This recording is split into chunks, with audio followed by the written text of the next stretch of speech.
Eu vou passar, então, a palavra ao professor Felipe Toledo Pires de Oliveira, que é mestre em Direito Tributário pela Universidade de Paris, em Sorbonne, mestre em Direito Econômico pela USP, em São Paulo, doutorando em Direito Econômico, Financeiro e Tributário pela USP de São Paulo, procurador da Fazenda Nacional desde 2007, subchefe da Divisão de Consultoria e Assessoramento Jurídico da Terceira Região, consultor da União, assessor especial do Ministro da Justiça e Cidadania de 2016 até a presente data. Então, vamos... especialista em Direito Tributário pela PUC em 2004. Mas tudo começou aí. Tudo começou aí. Então, livros publicados, a transação em matéria tributária, e o tema que ele vai tratar, então, estamos todos aguardando aí, seria, então, conciliação e mediação e o poder público e transação tributária. Não é? Com a palavra, então, o professor Felipe Toledo Pires de Oliveira. Olá, boa tarde a todos. Eu, primeiramente, gostaria de agradecer o convite efetuado pelos coordenadores, especialmente a doutora Rita Nolasco, doutor Paulo Mendes. Gostaria de cumprimentar a mesa, na pessoa da presidente, a doutora Cláudia Caali. Gostaria também de cumprimentar um colega, um grande colega, o doutor Rogério, por quem eu fui chefiado durante algum tempo. É um grande prazer dividir essa mesa com ele, especialmente porque, na época em que era meu colega, convidei várias vezes para participar de eventos e ele sempre declinou. Então, finalmente, a gente tem a oportunidade de estar junto. Bom, o tema que me foi atribuído é tratar da conciliação e mediação com o poder público e a transação em matéria tributária. São dois temas correlatos, não idênticos. Num primeiro momento, eu vou tratar da conciliação e mediação. Já antecipo que a parte processual não é a minha especialidade é direito tributário, propriamente dito, mas os temas envolvem, de uma certa medida, a parte processual e a parte tributária. Bom, em relação... deixa eu só aguardar, ver se a gente consegue colocar lá. Conseguimos. Então, em relação à conciliação e à mediação, que é a primeira parte da exposição, eu vou fazer um breve apanhado e depois a doutora Iara, se não me engano, vai se aprofundar aí na parte da mediação e da conciliação e nas competências da Câmara de Conciliação e Arbitragem no âmbito da Administração Pública Federal, a CECAF. Quais são as novidades, que até certo ponto não são tão novidades assim, do novo Código de Processo Civil? Primeira delas, a conciliação e a mediação devem ser estimuladas em todos os momentos do processo, de acordo com o artigo 3º, parágrafo 3º. Além disso, a partir do artigo 165, por aí, começa a vir vários dispositivos em relação à conciliação e mediação. Então, o artigo 165 fala que os tribunais criarão centros judiciários de solução consensual de controvérsia. Depois, que as partes poderão escolher câmaras privadas de conciliação e mediação. E aí a gente tem até alguns empresários já desenvolvendo essas câmaras privadas, inclusive por meio eletrônico. Outro dia eu conversava com um colega que falou que ele disponibilizou um sistema de conciliação online. Então, aproveitando uma proposta que ele havia feito com alguns bancos, ele disponibiliza essa conciliação e mediação através de um sistema, né? E, para isso, ele tem uma remuneração. O que mais? União, Estados, Municípios e Distrito Federal criarão câmaras de conciliação e mediação, no artigo 174. Então, agora, há uma expressa previsão determinando que os entes federativos criem câmaras de conciliação e mediação. Pois bem, no âmbito da União, a gente já tem a Câmara de Conciliação e Arbitragem da Administração Pública Federal, a CECAF, desde 2007. muita gente não sabe, ela não é tão divulgada assim no âmbito da Procuradoria-Geral da Fazenda Nacional, mas os outros órgãos da AGU já utilizam bastante a Câmara de Conciliação e Arbitragem da Administração Pública Federal.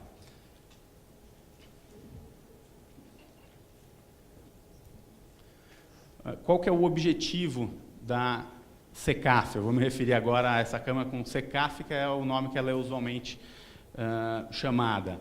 O objetivo, então, na época da criação, era reduzir os litígios judiciais que envolviam os órgãos e entidades da administração pública federal. Então, União, autarquias, fundações, sociedade de economia mista e empresas públicas. A grande vantagem da SECAF, talvez a mais expressiva dessa vantagem, das vantagens, seria a celeridade na resolução de conflitos. É certo que, muitas vezes, essa celeridade ela é mitigada. Estou aqui vendo a doutora Isabel, que trabalha na SECAF e tem até muito mais experiência do que eu nessa questão.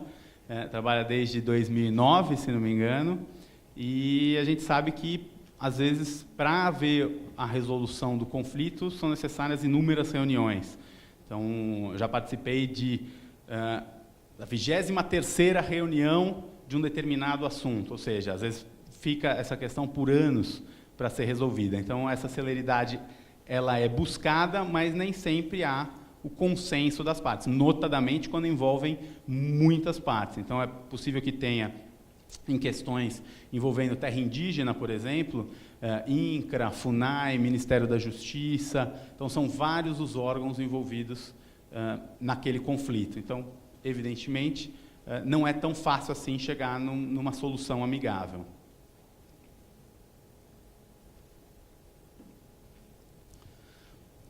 Como que acontece? Como que a questão é levada para a SECAF? Então, quem pode apresentar? São os ministros de Estado, os dirigentes das entidades da administração pública federal, Procuradoria-Geral da União, o Procurador-Geral da União, o Procurador-Geral da Fazenda Nacional, o Procurador-Geral Federal, além do Secretário-Geral de Contencioso e Secretário-Geral do Consultivo. Como que deve ser efetuado esse pedido? Então, o pedido ele é efetuado para a SECAF com a indicação do representante que vai participar das reuniões de trabalho, o entendimento daquele determinado órgão sobre a questão jurídica e a cópia dos documentos necessários para o deslinde da controvérsia. Havendo conciliação entre as partes envolvidas, será lavrado o termo que será submetido à homologação do Advogado-Geral da União. Na prática, o conciliador da Câmara de Conciliação faz o termo, submete ao Consultor-Geral da União. Uma vez aprovado pelo Consultor-Geral da União, é submetido ao Advogado-Geral da União. E não havendo conciliação, vamos supor que as partes não cheguem a um acordo. Bom, a questão é encaminhada para o que se chama de arbitramento. Não é a arbitragem, mas o arbitramento, que é efetuado pelo Consultor-Geral. Ele era efetuado antigamente pelo DECOR, que é o Departamento de Coordenação e Orientação. Posteriormente foi assumido pela Assessoria Jurídica e, se não me engano, mais recentemente voltou para a Câmara de Conciliação e Arbitragem, que vai fazer um parecer resolvendo aquela controvérsia. Eu fiz aqui um histórico com os principais marcos da criação da SECAF. Então, em 2007, ela foi criada pela Portaria 1281. À época, ela servia só para a resolução de conflitos no âmbito da administração pública federal. Posteriormente, em 2008, ela também foi estendida para a possibilidade de conciliação com os órgãos da administração pública dos estados e municípios. Num primeiro momento, os municípios com mais de 200 mil habitantes. Depois teve algumas outras alterações para adequar essa alteração que permitia aos estados e municípios também participarem do procedimento de conciliação, permitindo que os prefeitos, os procuradores gerais submetessem questões para a SECAF, e mais recentemente, Em 2010, o decreto que regulamenta as competências no âmbito da Advocacia Geral da União, o decreto 7392 de 2010, trouxe as competências da Câmara de Conciliação e Arbitragem no âmbito da Administração Federal e incluiu a busca de resolução de conflitos também judicializados, ou seja, o judiciário, por vezes, havendo um conflito entre órgãos da administração pública, suspende o processo, submete esse conflito para a SECAF. Isso está previsto no decreto 7392 de 2010. Isso são só alguns dos normativos e do histórico da SECAF, que tem como competência, no artigo 18 do decreto, então, avaliar a admissibilidade dos pedidos de resolução de conflitos, orientar e supervisionar as atividades conciliatórias no âmbito das consultorias jurídicas da União.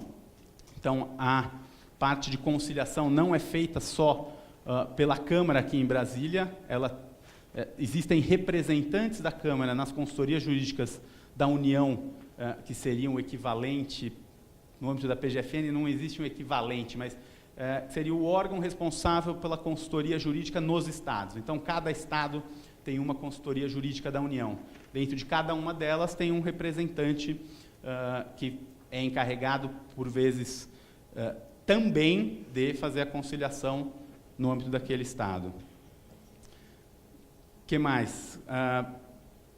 Ela também é responsável por dirimir as controvérsias, havendo consenso, forma-se o termo, não havendo, submete ao consultor geral, e a promoção, inclusive, de celebração de TACs, de termo de ajustamento de conduta.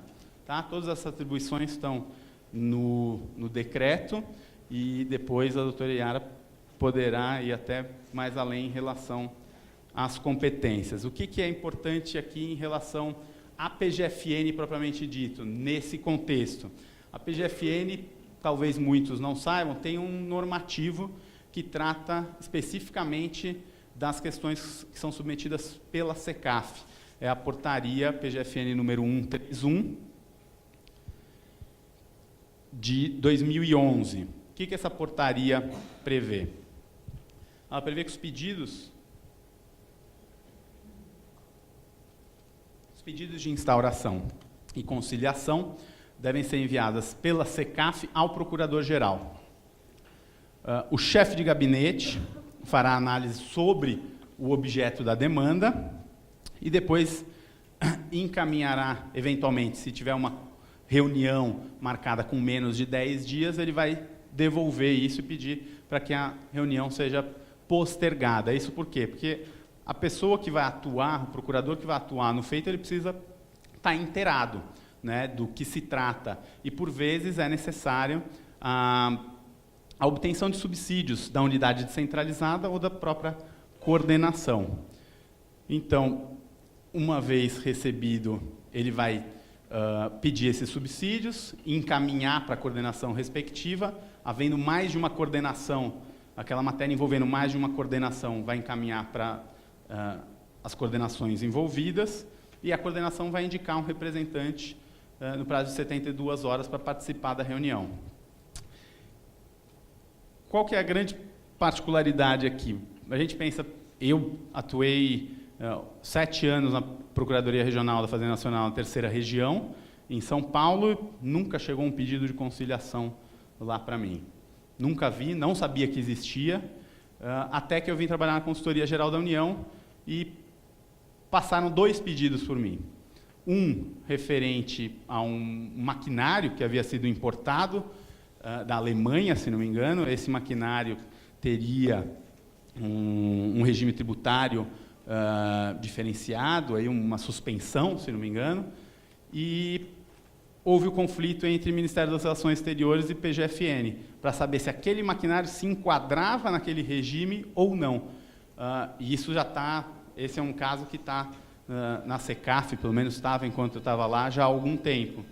Um outro caso tributário que foi submetido à SECAF dizia respeito ao programa Mais Médicos e a contribuição previdenciária incidente sobre esses médicos. houve uma discussão entre o Ministério da Saúde e a PGFN em relação à incidência ou não. Na verdade, não era bem a incidência. Havia uma discussão em relação a se a PGFN, aí o Fisco Federal, a Receita Federal, poderia efetuar o lançamento das contribuições previdenciárias. E aí existe um parecer dizendo que, nessa hipótese, não é possível haver o lançamento para não haver a confusão, ou seja, a União cobrando da União. Inclusive, não poderia nem haver a cobrança da multa. Mas aí o entendimento, pelo menos esse é o meu entendimento, você não vai fazer a cobrança tanto do valor devido a título de contribuição previdenciária como da multa, mas deve haver um ajuste orçamentário. E aí a discussão se referia a esse ajuste orçamentário, se deveria ou não incluir a multa. Então, assim, não é frequente, mas também não é tão raro assim a gente ver discussão envolvendo a PGFN, então acho que é importante os colegas procuradores terem noção da existência da SECAF e, eventualmente, até participarem dessas reuniões, que eu acho bastante produtivo. Bom, uma novidade em relação à questão da arbitragem, eu não vou entrar para não... vou só talvez tangenciar, para não entrar na área do meu sucessor, Dr. Humberto. A grande particularidade em relação à arbitragem no âmbito da administração pública, na minha opinião, é que agora está expresso a possibilidade de arbitragem. Antigamente já se discutia essa questão, já podia arbitragem, já era bastante utilizada, a PPP, a questão da lei dos portos, mas não estava expresso, e atualmente pela lei 13.129, alterou a lei 9307 de 96 para permitir expressamente a arbitragem para direitos patrimoniais disponíveis. E aí ela colocou 2 requisitos, um que seja de direito e que respeite o princípio da publicidade. A segunda novidade é a autocomposição envolvendo pessoa jurídica de direito público e particular. Então, em conformidade com o que já dispunha o novo Código de Processo Civil, veio a Lei 13.140 e autorizou a União, Estados e Municípios e Distrito Federal a criar câmaras de prevenção de resolução de conflitos no âmbito dos órgãos da advocacia pública, inclusive com particulares. Então, havendo a SECAF até então só atuava no âmbito das administrações públicas. Primeiro, administração federal, depois incluindo estados e municípios. Veio a Lei 13.140 e permitiu também a resolução de conflitos, inclusive com particulares. E aí, na minha opinião, a questão ainda está pendente de regulamentação por decreto. Essa autocomposição envolvendo particulares poderia, inclusive, ser feita pela própria SECAF, que já tem expertise no assunto. O que mais que essa lei previu? Ela previu a possibilidade de transação por adesão, a possibilidade de composição com particulares e celebração de TACs, só que afastou dessa possibilidade a questão que o Dr. Rogério já tinha tratado, dos tributos administrados pela Secretaria da Receita Federal e dos créditos inscritos em dívida ativa da União. Então, no âmbito da PGFN, aí está bem limitada essa questão da autocomposição com particulares. E também trouxe um dispositivo que eu achei bem relevante, que condicionou a propositura de ação judicial envolvendo órgãos da administração federal, no polo passivo e ativo, respectivamente, à autorização do advogado-geral da União. Então, se a gente tem uma sociedade de economia mista que quer entrar com uma ação contra a União, ela tem que ter a autorização do advogado-geral da União e vice-versa. Bom, aqui eu encerro, então, a primeira parte que tratava de conciliação e mediação no âmbito da administração. Aí eu passo para um tema que é mais familiar e que eu gosto bastante, que é a transação em matéria tributária, que já foi muito discutido aqui na Procuradoria da Fazenda, nos anos entre 2007 e 2009, e que foi objeto de uma dissertação de mestrado, que inclusive da qual participou a doutora Juliana, que irá falar, se não me engano, amanhã aqui, como membro da banca. Em relação à transação, e eu sei que meu tema tá, eu vou correr aqui porque meu horário está se esvaindo. Tá. Qual que é a contextualização que a gente tem? O doutor Rogério já falou, a demora do Poder Judiciário em matéria tributária, uma execução fiscal, de acordo com o estudo do IPEA, dura em torno de 9 anos. Esse estudo foi efetuado em 2011, se não me engano. O custo da execução fiscal, uma execução fiscal custa em torno de 6 mil de média, tá? 6 mil reais, e esse cálculo foi feito na época envolvendo as execuções fiscais dos conselhos federais. Então, a execução fiscal, talvez, no âmbito nosso aqui, custa muito mais do que isso. Os mecanismos de solução de controvérsia, os mecanismos para acelerar o processo judicial implementados pela emenda 45 não foram suficientes, súmula vinculante, repercussão geral, recurso repetitivo. E aí a gente tem no ordenamento um mecanismo que está previsto desde 1966 e que nunca foi utilizado pela União. Talvez por falta de lei regulamentando, e a gente vai ver mais à frente. É um instrumento apto para reduzir a controvérsia? Talvez ele precise ser melhor estudado e até feito alguns reparos no projeto de lei que está no Congresso, mas é um instrumento viável para a resolução de controvérsia em matéria tributária. Esse instrumento está em linha com o que se denomina de direito tributário contemporâneo, que prevê alguns mecanismos de contratualismo fiscal. Muitas vezes não são contratos propriamente ditos, mas mecanismos que permitem a negociação entre fisco e particular. A primeira questão que surge é, bom, mas e a indisponibilidade do interesse público?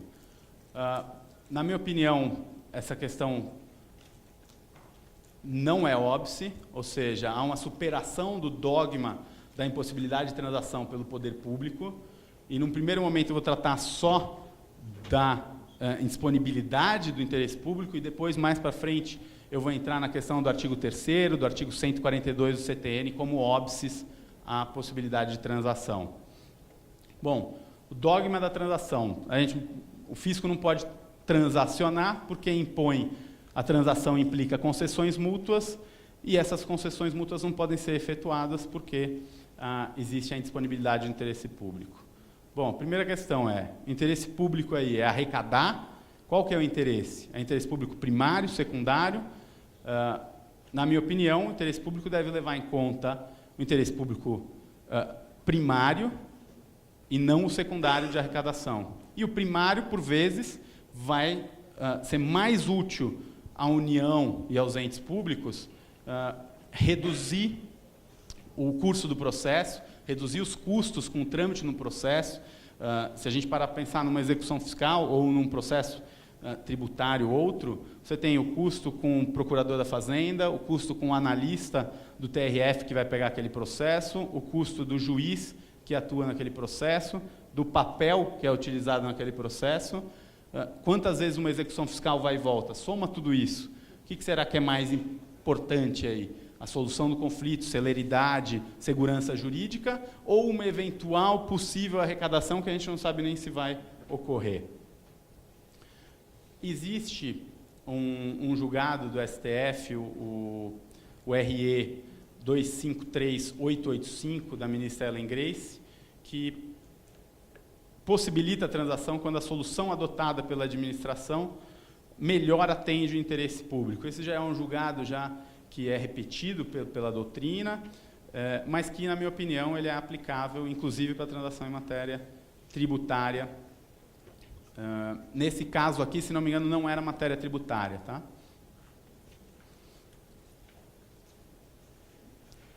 Existem outros casos no ordenamento jurídico que já se permite uma espécie de transação envolvendo o direito público, ou alguma matéria afeta o direito público, que são matérias que envolvem termos de ajustamento de conduta, ações civis públicas, compromisso de cessação de infração da ordem econômica na lei do CAD e os termos de compromisso em matéria ambiental. Todas essas matérias são matérias de ordem pública, em que se permite alguma forma de composição entre as partes. Então, isso não seria um óbice, o fato de envolver um direito supostamente indisponível não seria óbice, porque esse direito, de fato, não é indisponível.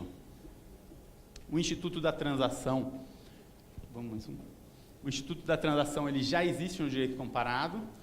Na França, a transação está prevista desde 1822, inicialmente só para alguns tributos, que eram os tributos sobre o faturamento, era um imposto sobre faturamento e uma contribuição indireta, depois ele foi ampliado para todos os tributos. Inicialmente, até 2004, era só para as penalidades e após 2004 também para juros. Na França há uma limitação, você não pode transacionar o tributo propriamente dito, tá? Mas só os acessórios. E uma das críticas que é colocada em relação ao Instituto da Transação é que ele acaba favorecendo os grandes grupos que são capazes de contratar escritórios de advocacia especializados naquela área. A Itália também já prevê a transação, não chama de transação propriamente dito, ele chama de accertamento con adesione. O meu italiano não é dos melhores, então me perdoe se eu tiver efetuado algum equívoco na pronúncia. Esse acertamento já está previsto desde 97 e ele sucedeu o Instituto do Concordato, que também permitia a transação aí, lato sensu, na fase administrativa, ou seja, naquela época era só, nesse instituto era só na fase administrativa. Posteriormente veio a conciliazione giudiziale, que ocorre já na fase judicial, tá? E mais recentemente tem até uma mediação prevista na legislação italiana, mas ela funciona mais como um requisito de admissibilidade recursal. Então, toda vez que você interpõe um recurso administrativo, primeiro você tem que submeter a questão à mediação, para depois esse recurso ser conhecido. Nos Estados Unidos também já existem 2 institutos similares à transação, que são os acordos terminativos e as ofertas de compromisso. Os acordos terminativos, uma vez celebrado, ele encerra a discussão entre as partes, antes de ser judicializado, e as ofertas de compromisso é uma oferta de pagamento em dinheiro que o contribuinte faz ao fisco, um valor inferior ao débito tributário, em algumas situações específicas. Então, quando há dúvida quanto à existência do tributo, dúvida quanto à capacidade de pagamento do contribuinte, existe uma certa discricionariedade do fisco para deferir ou não essa oferta de compromisso. Então, qual que é a conclusão aqui? O Instituto já existe em alguns países, e aí eu citei 3, mas também existe na Espanha, também existe no México. A transação não se limita a esses 3 países, tá? E a questão que se coloca é fazer as adaptações necessárias para que ele seja introduzido na legislação brasileira. Tá? Eu passo para analisar agora. No direito brasileiro, como é que funciona? Bom, existe a transação já no direito civil, existe uma discussão sobre a natureza jurídica da transação em matéria civil. Essa discussão com o novo, já velho, Código Civil foi resolvida. A transação está prevista em matéria tributária.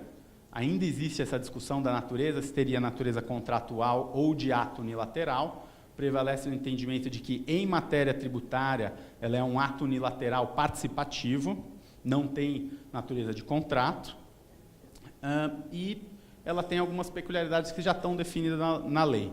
E a gente vai trazer quais são os requisitos da transação e algumas das críticas à transação, até para tentar superar essas críticas. A primeira delas, lei autorizadora, então a lei tem que autorizar a transação, concessões mútuas e colocar fim ao litígio. Então, o artigo 141 do CTN fala: a lei pode facultar, nas condições que estabeleça, aos sujeitos ativo e passivo da obrigação tributária, celebrar transação que, mediante concessões mútuas, segundo requisito, importe em determinação do litígio e consequente extinção do crédito tributário.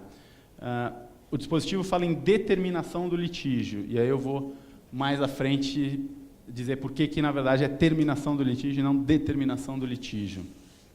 A primeira questão que se coloca é, bom, requisito da lei. Essa lei é uma lei genérica ou uma lei específica? Há autores que dizem que é uma lei específica, tem que ter uma lei específica para cada transação. O Schueri fala isso, Paulo de Barros fala isso.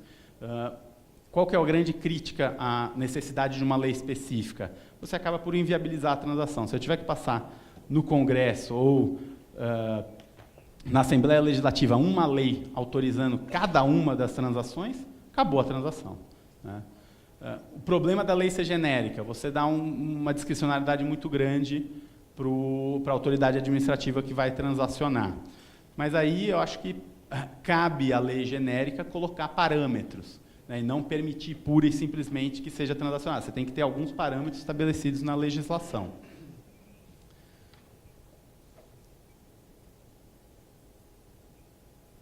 E, na hipótese específica, cabe à autoridade administrativa justificar por que ela está permitindo a transação naquele valor, naquele montante, no caso específico, né? Eu vou tentar acelerar aqui até para não prejudicar os meus colegas. Então, tá bom. Segundo requisito, então, primeiro era a lei autorizadora, segundo, concessões mútuas. Ou seja, deve haver reciprocidade, as partes devem abrir mão de alguma pretensão, de algum direito. No âmbito do fisco é fácil ver isso. Está abrindo mão de multa e juros, por exemplo. E aí entra na discussão se poderia também o tributo. Esse já é uma discussão mais avançada do tema da transação. Mas vamos partir do pressuposto de multa e juros, né? Então, o fisco está abrindo mão de multa e juros. E, por outro lado, do que o contribuinte está abrindo mão? Muitos vão dizer, não está abrindo mão de nada, né? Ele está só se beneficiando.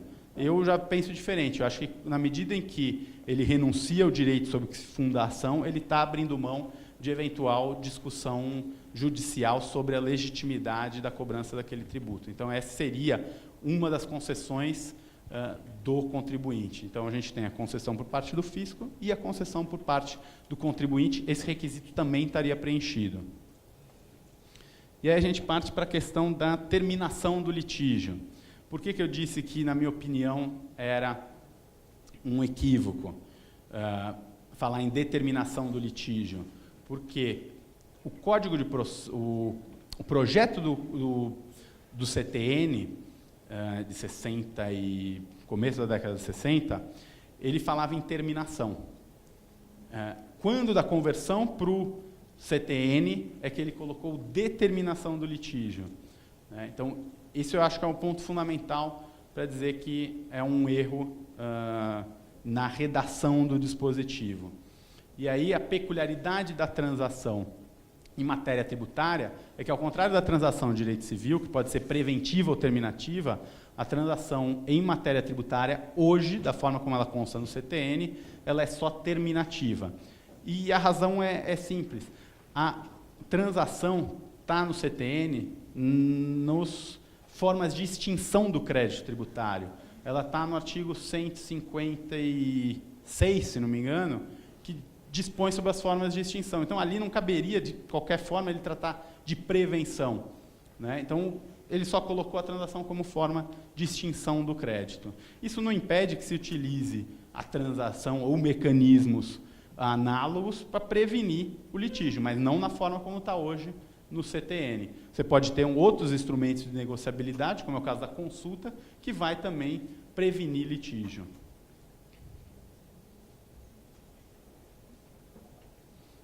Bom, em relação às críticas à transação, a primeira delas é que ela violaria o princípio da legalidade, ou seja, o tributo ele é criado por lei e ele não seria extinto por lei, ele seria extinto por um acordo entre as partes. O primeiro ponto aqui é que a legalidade atual ela não é mais como era estrita no passado. Alguns autores justificam isso pelo fato da complexidade das relações jurídicas atuais e a necessidade de utilização de conceitos jurídicos indeterminados. A utilização dos conceitos jurídicos indeterminados, quando da elaboração da lei, permite uma maior maleabilidade na questão da legalidade, uma forma de interpretar o dispositivo. E aí eu acrescento uma outra questão. Bom, o tributo foi criado por lei. Existe lei autorizando a transação. Existe uma lei regulamentando a transação, permitindo ao administrador efetuar aquela concessão. Então, na verdade, ele está respeitando, sim, o princípio da legalidade, né? Porque a própria lei autoriza que o crédito seja extinto dessa forma. Tá? Segunda crítica. E aí eu entro naquela... Primeiro, a parte que eu fiz. Ele estaria em desrespeito ao artigo 3º do CTN, que conceitua tributo, e o artigo 142, parágrafo único do CTN, que coloca o lançamento como atividade obrigatória. Então, o artigo 3º fala: tributo é toda prestação pecuniária, em dinheiro, não decorrente de ato ilícito e cobrado mediante atividade administrativa plenamente vinculada. Ou seja, se é cobrado por atividade plenamente vinculada, eu não posso abrir mão do tributo.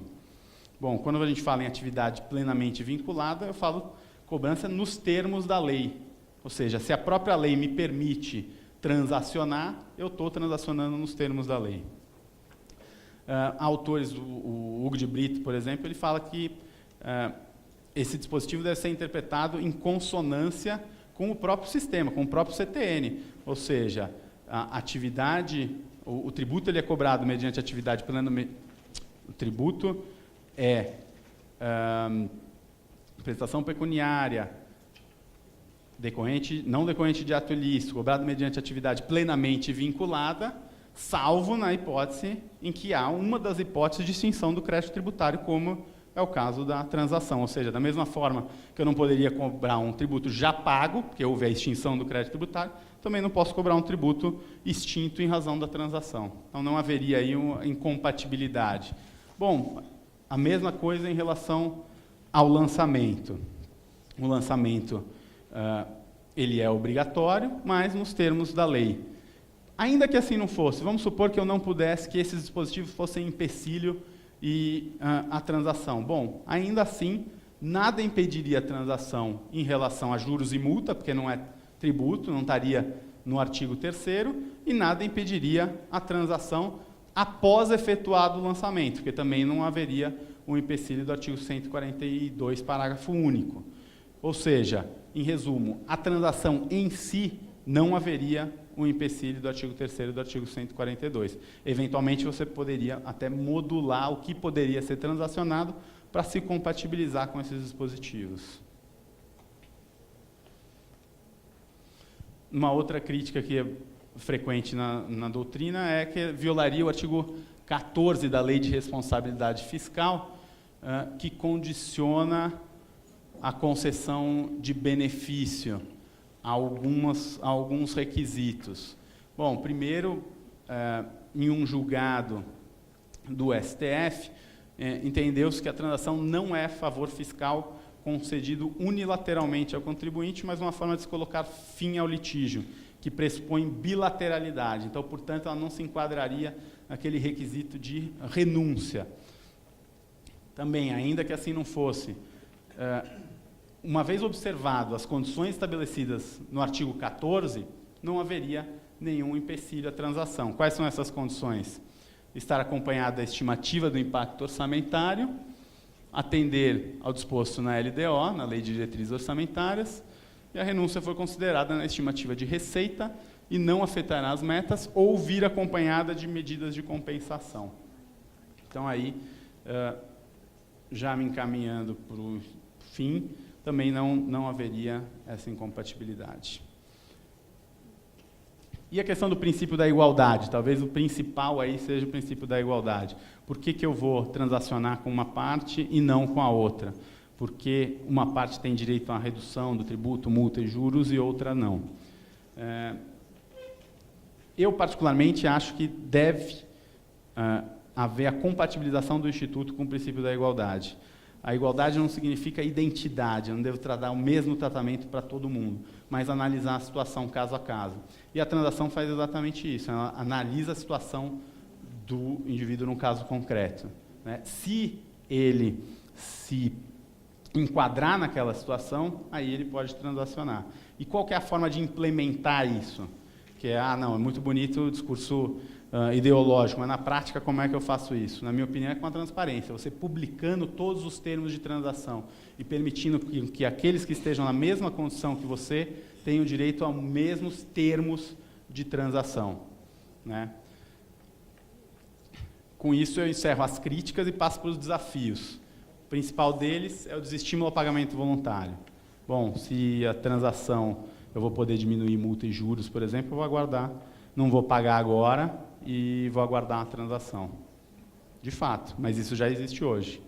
O parcelamento, acontece isso. Então, esse não é um empecilho. Segunda questão. Bom, pode haver situações em que a perda da arrecadação justifique, tendo em vista a economia que eu vou gerar de custo, a segurança jurídica e a própria celeridade do processo. Então, o fato de eventualmente desestimular, e eu pessoalmente acho que desestimula, mas isso não é um empecilho para a transação, porque se fosse assim a gente não poderia ter parcelamento. O segundo desafio é o excesso de discrecionalidade e desvio na sua utilização.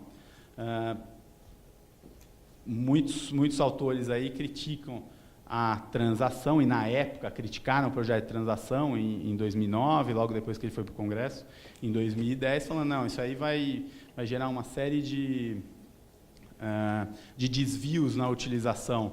O Procurador-Geral da Fazenda, o Advogado-Geral da União vai ter muito poder para transacionar. Bom, desvios ocorrem em qualquer esfera de governo. Veja aí, legislativo, mensalão, judiciário. Então, isso existe em qualquer uma das três esferas. Não adianta apontar o dedo para o executivo dizendo que o executivo é o problema da questão. Muito pelo contrário, né? Há estudos que demonstram que os servidores concursados são aqueles que menos se corrompem. E, além disso, tem mecanismos de controle. Você tem CGU, você tem TCU, você tem ações judiciais que estão disponibilizadas para as partes. Então, acho que esses mecanismos, eventualmente, se eles não forem suficientes para evitar um desvio na utilização, que a gente aperfeiçoe esses mecanismos e não simplesmente proíba a transação em matéria tributária. A transação já existe em alguns estados e municípios, aí eu não elenquei todos, mas alguns, Minas Gerais, Pernambuco, Santa Catarina, Rio Grande do Sul, como município Angra dos Reis, Curitiba, Belo Horizonte e Campinas. Eu tinha trazido um apanhado da legislação de alguns estados, Minas Gerais, Pernambuco e Santa Catarina, mas eu vou passar rapidamente por isso, só para dizer que em Minas Gerais, ela pressupõe alguns requisitos, parecer fundamentado e resolução conjunta da Secretaria da Fazenda com a Advocacia Geral do Estado, né, que em Minas chama Advocacia Geral do Estado, e que lá ele prevê a publicidade do termo de transação. E aí é uma crítica que eu faço que também, quando do aperfeiçoamento da nossa lei, se eventualmente ela vier a vingar, eu acho que o que deve ser publicado não é o extrato da ementa, é o teor mesmo da transação. Com um extrato só do que foi, quem foram as partes que transacionaram, não é possível saber o conteúdo da transação. Se você pegar em Minas, por exemplo, as duas publicações de extrato, uma é da Fiat e outra é da Uzi Minas. Então, de fato, eventualmente, você vê que são grandes grupos que transacionaram. Talvez, se você divulgasse o conteúdo da transação propriamente dito, você daria a possibilidade de outras pessoas exigirem, até pelo princípio da igualdade, uma transação semelhante.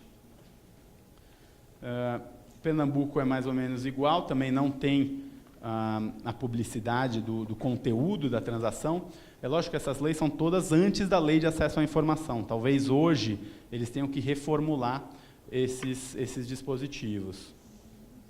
E Santa Catarina, que naquela linha que eu tinha falado, ela prevê uma lei específica para autorizar a transação, mas que, na minha opinião, isso é inviabilizar o Instituto da Transação. A situação atual, não vou entrar no teor do projeto de lei que foi apresentado, que é o 5.082 de 2009, porque ele tem uma série de peculiaridades e ele está hoje parado no Congresso. Então, hoje existe no Congresso um projeto de lei de transação, Lei Geral de Transação, que é o 5.082 de 2009, acoplado a ele, anexado a ele, tem o projeto de lei complementar 469, porque a transação ela altera algumas das causas suspensiva, interruptiva, causas suspensivas da prescrição, então, por isso, o projeto de lei complementar. Se aprovado, na minha opinião, é uma grande vantagem para a relação fisco-contribuinte, de uma relação de confronto fisco-contribuinte para uma relação de colaboração. E, na lei, o limite é multa, juros e encargos. A gente não entrou nessa parte de tributo propriamente dito, o que, na minha opinião, é o mais aconselhável, pelo menos num primeiro momento, é uma cautela, já que a transação gerou uma série de discussão, inclusive em relação à possibilidade de transação quanto ao tributo, talvez no primeiro momento o mais aconselhável seja mesmo multa e juros, e aí a questão do encargo e honorários é mais discutível, aí, tendo em vista que não pertence à União, mas sim aos advogados públicos. Bom, em resumo, eu acho que a transação é uma alternativa viável, porém, somente a sua utilização poderá dizer se ela realmente produzirá o efeito esperado. Né? O fato é que o Poder Judiciário encontra abarrotado, a gente tem que desenvolver solução para reduzir os conflitos e os processos. Quem já trabalhou na ponta, né? Na execução fiscal, sabe do que eu falo. O negócio, a gente brinca que é enxugar gelo. Quanto mais você se livra, mais ele volta. Então, a gente tem que ter algum mecanismo aí para reduzir os conflitos, e eu acho que a transação é um mecanismo viável e que estimula a participação do contribuinte e que deve ser pensado e refletido até nesse contexto das novas mudanças, de se estimular a mediação, conciliação, no âmbito da administração, inclusive nessa matéria. Obrigado.